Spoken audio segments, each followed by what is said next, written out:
சிறுகடி காசி சீரியலில் டுடே எபிசோடில் நம்ம விஜய் இருந்துட்டு முத்துக்கிட்ட போயிட்டு சொல்கிறாங்க, நீ என்ன பண்ணுவியோ ஏது பண்ணுவே எனக்கு தெரியாது, என் பிள்ளை இப்போ வெளியே வந்தே ஆகணும் அப்படின்ற மாதிரியே சொல்லிக்கிட்டு இருக்காங்க. வேண்டிய முயற்சி எல்லாத்தையும் நாங்கள் பண்ணிக்கிட்டு தான் இருக்கோம். இவன் பண்ண ஃப்ராடுத்தனம் இப்போ எங்கே வந்து நிற்குதுன்னு பாருங்கள். நீங்கள் பண்ணுறதுனால தான் அப்பாவோட மான மரியாதை எல்லாமே போயிட்டுருக்கு.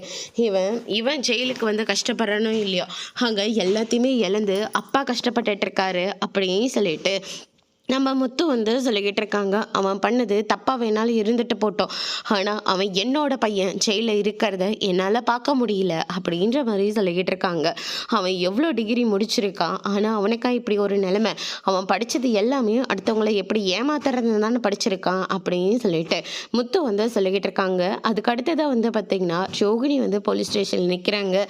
மனோஜ் மேலே எந்த தப்பும் இல்லை, மனோஜை விடுங்க அப்படின்ற மாதிரி சொல்லி கேட்டுக்கிட்டு இருக்காங்க. மனோஜ், நீ எதுக்காகவும் கவலைப்படாத, உன்னை நான் எப்படியாவது வெளியே கொண்டு வந்துடுறேன் அப்படின்ற மாதிரி சொல்லிக்கிட்டு இருக்காங்க. நீ யாரு என் பிள்ளைய வெளியே கொண்டு வர்றதுக்கு அப்படின்னு சொல்லிட்டு விஜய் ஒரு பக்கம் சொல்லவும், என்ன ஆண்டி இப்படியெல்லாம் பேசிக்கிட்டு இருக்கீங்க?